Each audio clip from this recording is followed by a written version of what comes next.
I'm back. And could I have picked the more relevant episode?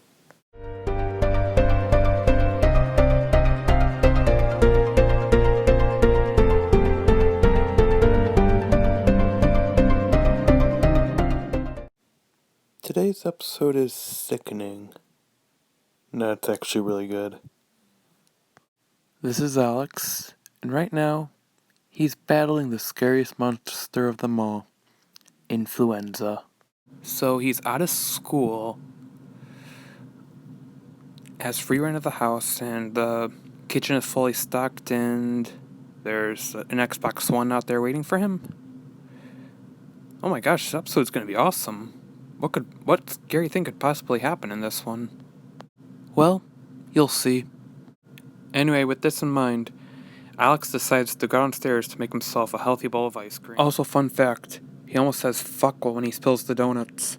But while the underage cursing is going on, something is watching Alex from afar. Unfortunately for Alex, given that he's, maybe sick, he starts to regret eating all that ice cream. So he decides to go upstairs for a rest. And aside from the wall sweating, things seem to be going okay so far.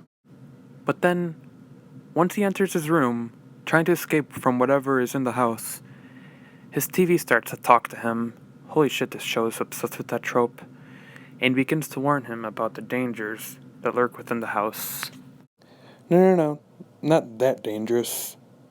Just a vicious monster loose in the house that Alex has to defeat before it grows and possibly kills him, or he is killed by the government who is trying to stop the monster, but will ultimately end up getting Alex killed in the process. How does Alex know this? Why, his television, of course. If only Cynthia was obsessed with that show. This is also when the episode gets creative. You'll see what I mean in a moment. Anyway, after deciding he's going a little crazy from being in bed all day, Alex decides to just go outside for a walk, and yeah, nothing could go wrong. There's totally not plastic covering the front door, and he's totally not hearing stuff right now. Who am I kidding? This is a fucking haunted hour episode. Then he encounters the scariest monster of them all. Plastic. Yeah, he's not going anywhere, is he? Also, like with Mascot, this episode seems to be taking a rather unique approach with its scares. You see, instead of showing us what the danger is, they keep it in the shadows and make us wonder what the hell is going on. And that's what I like about this episode. And according to Alex's television, he has no choice but to fight back against this creature. But then we see a clip of his mom outside, and I do not want to show it here, but let me just say that's probably one of the most touching moments I've seen on this show. It genuinely touched me seeing that.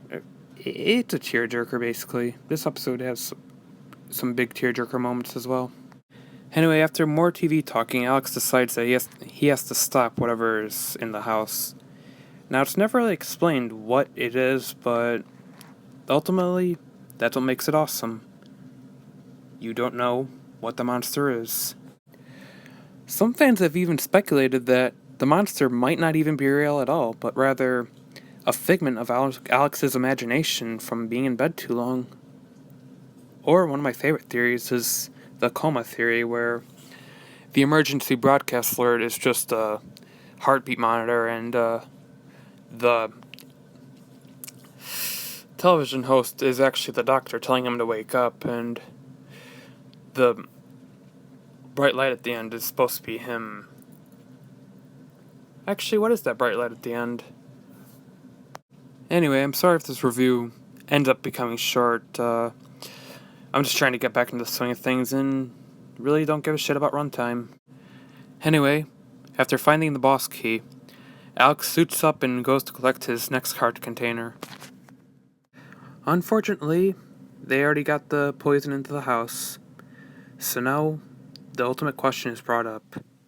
Will Alex win, or will the tentacled monster or the government decide his fate? Tune in next week when you actually watch this episode. Anyway, After getting a few blows in, Alex collapses, only to be woken up by his mother. I'd say, oh god, I'm not a math athlete. 5 seconds later, I don't fucking know.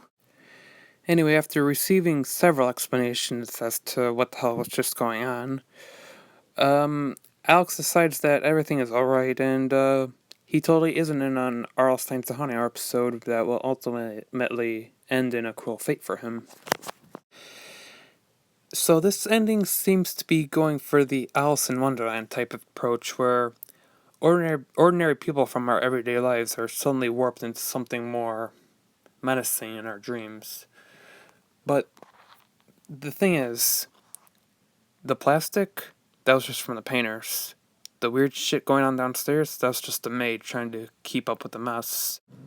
And as for the slime on the walls, the episode seems to be implying that it might be Alex's mucus, because, he's sick. But if you've seen this episode, and you've seen how fucking thick the slime is on the wall, you will tell yourself, okay, that is not from Alex's nose. And what's weird is that Alex just ends up believing it. He just thinks so. That definitely came out of me. That explains everything. Minor nitpick, but had to get off my chest. But then, his TV begins to talk to him again, and this time only Alex can see it. So, what could this ending mean? This ending could mean it could possibly lead to thousands of explanations, and that's what I like about it. And that was the ending of The Sick, and I have to say, it's actually better today than it is on my first viewing. I remember my first viewing, I was like, what the actual fuck is going on? What the fuck? What's happening? I'm so lost. His TV's talking to him, it was a dream, there's a monster. Ultimately, this is probably the most Lynchian haunting episode of Season 2, next to Mascot. Number one reason is the obsession with light, which appears to be in a lot of David Lynch's films. The other is the non-linear link between the dream world and the real world. And another is the characters from real life appearing abnormally in dreams. This is especially evident in Lynch's film Mulholland Drive.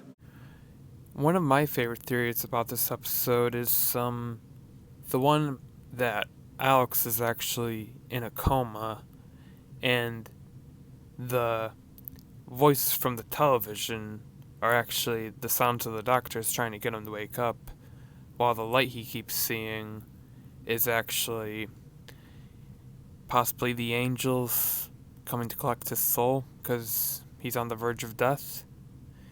This could all be, inside of not a comatose patient's head is what the theory is trying to say.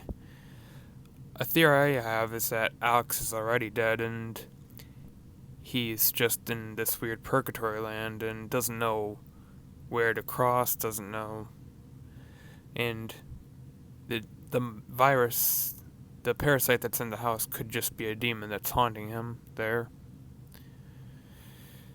And the people he keeps seeing, those could also just be ghosts as well, such as yours truly. Also, sorry if I didn't have much clips on this one, didn't play much clips. The episode I watched in question had some very bad dubbing, it was out of place. I had to actually go on a different website to watch the episode, which I unfortunately couldn't convert, so I had no choice but to do this. Anyway, I just wanted to get back into the swing of things anyway. And it's also a very good psychological tale of horror because there are times when you really start to question whether Alex is actually experiencing all of this or if it's just all a fever dream.